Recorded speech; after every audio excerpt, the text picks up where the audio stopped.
ஸ்ரீ காளிமாதா ஜோதிடம் உலக புகழ்பெற்ற ஜோதிடர் பண்டித் மகாராஜா. காதல், கல்யாணம், உத்தியோகம், வியாபாரம், கல்வி, குழந்தை பாக்கியம் மற்றும் மந்திர சூனிய பிரச்சனைகளுக்கு நிரந்தர தீர்வு. வணக்கம். செய்தி வீச்சு உங்களை வரவேற்றுக் கொள்கிறது.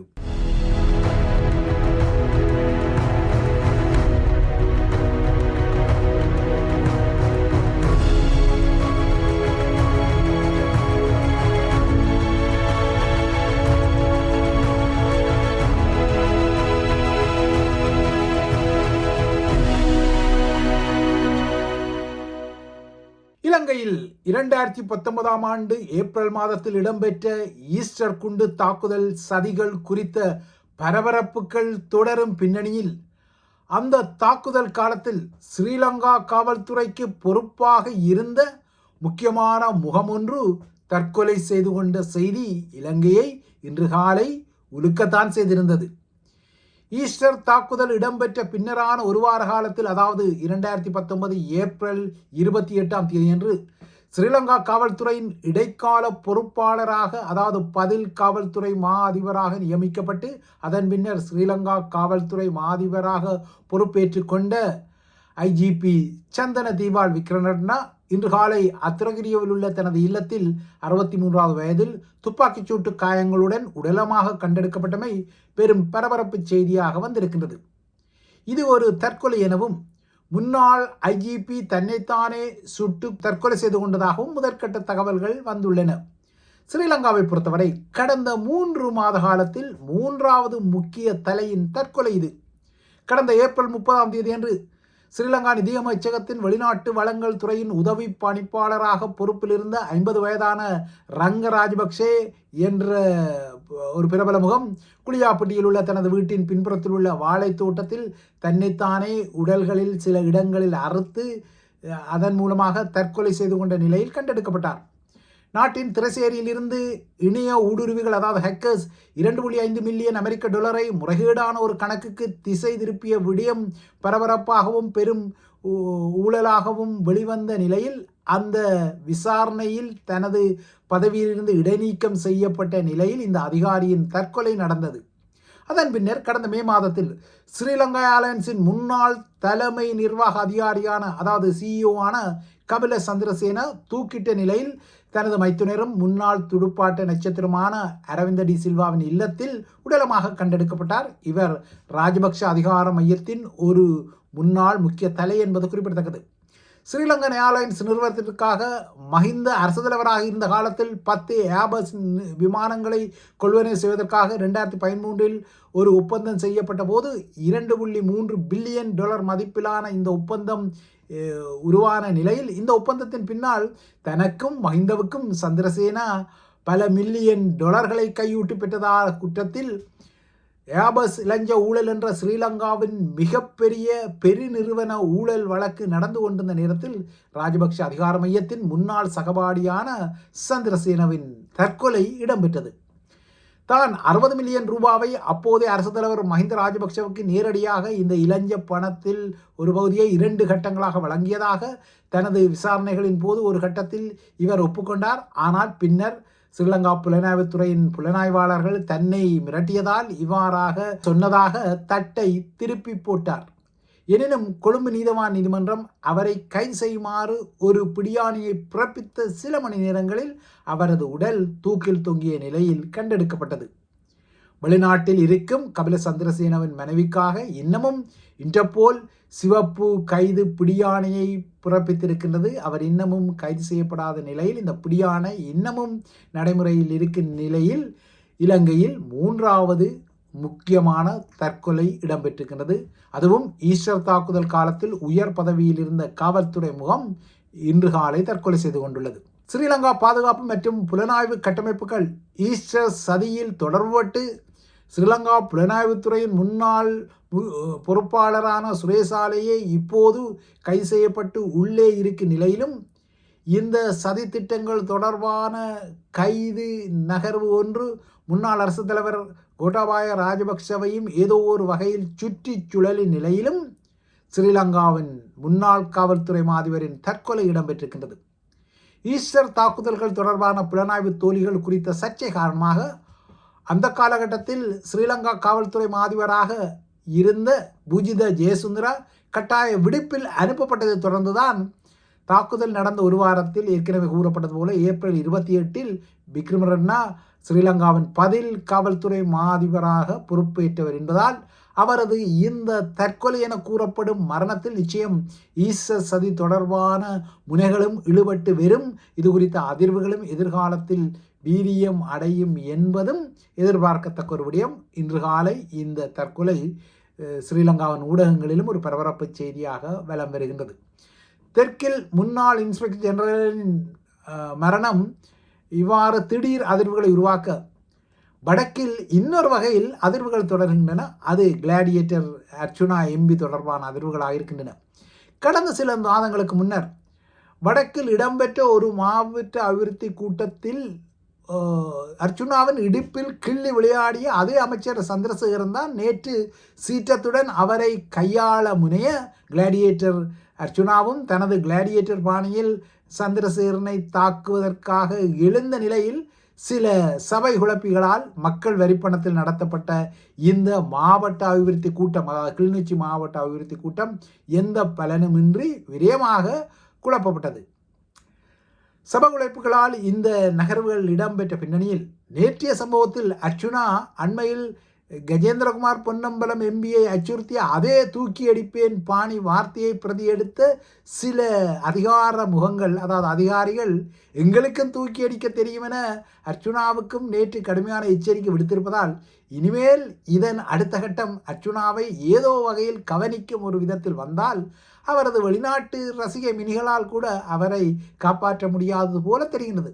ஆக மொத்தம் அர்ச்சுனாவின் இடுப்பில் முன்னர் நுள்ளி கிள்ளி விளையாடிய அதே அமைச்சர் சந்திரசேகரன் நேற்று சீற்றத்துடன் அவரை நோக்கி சென்றதும், பதிலுக்கு அர்ச்சுனாவும் எழும்பி அடிபிடிக்கு தயாராக நின்றதும், காவல்துறையினர் இவர்களை சமாளிக்க மல்லு கட்டிய காட்சிகளும் வடக்கின் ஒருங்கிணைப்பு குழு கூட்டங்களில் தற்போது அடிக்கடி திட்டமிட்டு குழப்பங்களை ஏற்படுத்தி வரும் காட்சிகளை நீட்சியாக்கியுள்ளது. அமைதியான முறையிலே நடைபெற்ற கிளிநொச்சி மாவட்ட அபிவிருத்தி குழு கூட்டத்துக்குள் சிவபூசையில் கரடி புகுந்தது போல ஒரு கரடி புகுந்து பைத்தியக்காரத்தனமாக விளையாடி குழப்பத்தை விளைவித்து கூட்டத்தை இடைநிறுத்தி விட்டதாக அமைச்சர் சந்திரசேகரன் குற்றப்பட்டியல் ஒன்றை அர்ச்சுனா மீது அடக்கியிருக்கிறார்.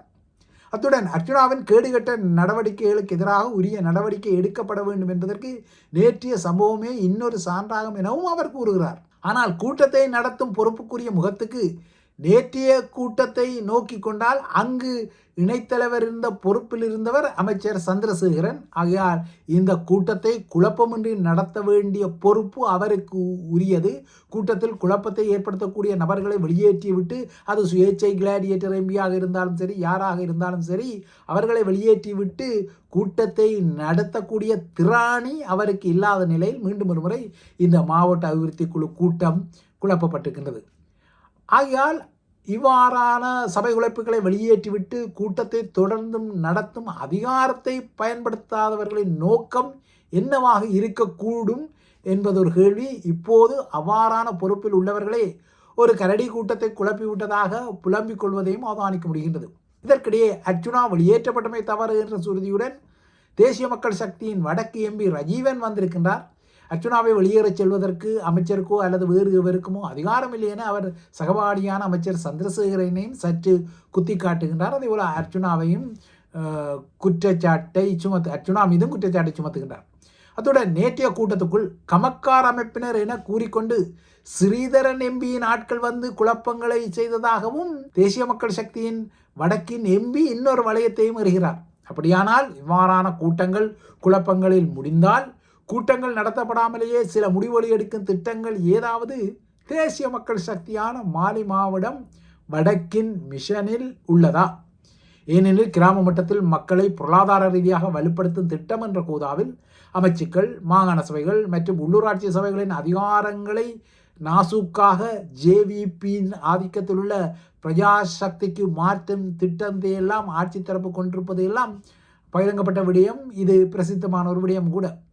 பிரஜாசக்தி திட்டத்தின் நோக்கம் நாட்டில் வறுமையை குறைத்து கிராம மட்டத்தில் மக்களை பொருளாதார ரீதியாக வலுப்படுத்துவது என்பதாக வெளிப்பார்வைக்கு ஜேவிபி சொல்லிக் கொண்டாலும் ஜேவிபியின் பிடியை கிராம மட்டத்தில் மீண்டும் அதிகப்படுத்துவதே இந்த சூட்சுமத்தின் நோக்கம் என்பதும் வெளிப்படையான ஒரு விடயம். அதிகார மையப்படுத்தலில் ஜேவிபியை வைக்கும் புதிய அதிகார அமைப்பை உருவாக்கும் சூட்சுமங்கள் எல்லாம் இந்த பிரஜாசக்தி என்ற குடிமக்கள் சக்தி திட்டத்தில் உள்ள நிலையில்தான் தமிழர் பகுதிகளின் ஒருங்கிணைப்பு குழு கூட்டங்களை சண்டை களங்களாக மாற்றி அவற்றை மல்லுக்கட்டுங்களங்களாக உருமாற்றி அதன் மூலமாக ஆட்சி தரப்பும் ஏதாவது இலக்குகளை நோக்கி கொள்கின்றதா, அதற்காக அர்ஜுனா போன்ற கிளாடியேட்டர்களை பயன்படுத்தி கொள்கின்றதா என்ற ஐயமும் இல்லாமல் இல்லை.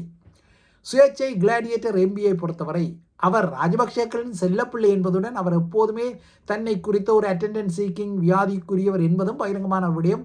எல்லோர் மீதும் சகட்டு மேனிக்கு மோசடி குற்றங்களை அவர் சுமத்தி கொள்வார், குற்றச்சாட்டு பட்டியல்களை அடக்கிக் கொள்வார். ஆனால் அவற்றை ஒருபோதும் அவர் நிரூபிப்பதற்கான நகர்வுகளை எடுத்ததாக பதிவுகள் இல்லை.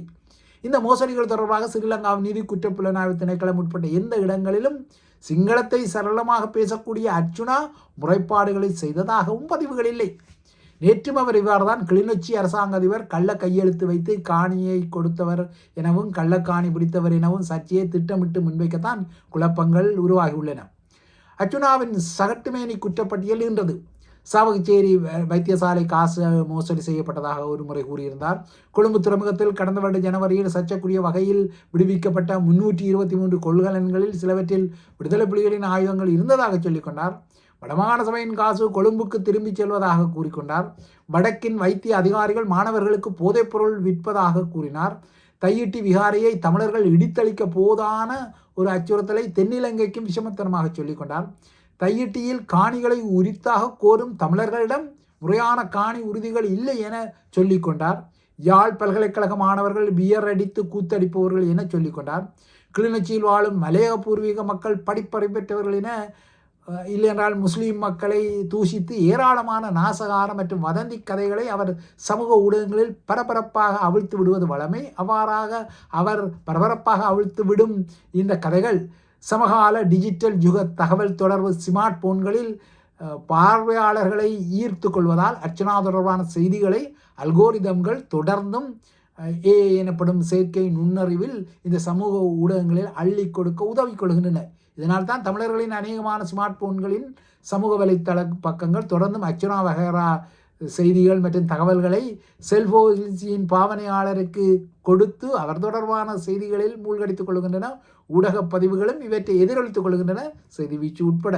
என்றால் இந்த நிகழ்ச்சியையும் அர்ச்சனா குறித்து அடிக்கடி கூறிக்கொள்வது வழக்கு. ஆகையால் இந்த அல்கோரிதங்கள் இப்படி வருவதால் இவ்வாறான நிலைமைகள் எல்லாம் வருகின்றன. ஆனால் மாவட்ட அபிவிருத்தி சபை கூட்டங்களை திட்டமிட்டு குழப்பும் இந்த விஷமான நகர்வுகள் நிச்சயமாக வேறு ஒரு மிஷனை, அதாவது வெளிப்போக்குக்கு அர்ச்சுனாவுடன் அமைச்சர் சந்திரசேகரன் முரண்படுவது போல நேற்றைய அரங்கில் தென்பட்டு கொண்டாலும் பிரஜாசக்தி திட்டங்கள் போன்ற ஜேவிபியின் பிடியை வலுப்படுத்தும் திட்டங்களுக்கு ஒப்பாக வடக்கில் இவ்வாறான அபிவிருத்தி குழு கூட்டங்களை நடத்தாமலேயே முடிவுகளை யாழ் மாவட்டம் இல்லையென்றால் கிளிநொச்சி மாவட்டங்களை நடைமுறைப்படுத்த ஜேவிபி தரப்பில் இல்லையென்றால் தேசிய மக்கள் சக்தி முனைகின்றதா, அதற்குத்தான இவ்வாறான பகடைக்காய்கள் எல்லாம் பயன்படுத்தப்படுகின்றன என்கின்ற ஒரு கேள்வியில் ஆதாரங்கள் இல்லாமல் இல்லை. ஆக மொத்தம் ஸ்ரீலங்காவில் தொடர்ந்தும் மர்மமாக நடக்கும் தற்கொலைகள் இல்லையென்றால் தொடர் சர்ச்சை தற்கொலைகள் மற்றும் வடக்கில் திட்டமிட்டு இவ்வாறாக நடத்தப்படும் குழப்பி அடிப்புகள் கூத்தடிப்புகள் எல்லாமே இலங்கை தீவின் எதிர்காலத்திற்கு ஒரு நல்ல அறிகுறிகளை காட்டவில்லை என்பதே இப்போதைக்கு சொல்லிக்கொள்ளக்கூடிய விடயம். இவைதான் ஐபிசி தமிழின் செய்தி வீச்சு. தொடர்ந்தும் ஐபிசி தமிழுடன் இணைந்திருங்கள்.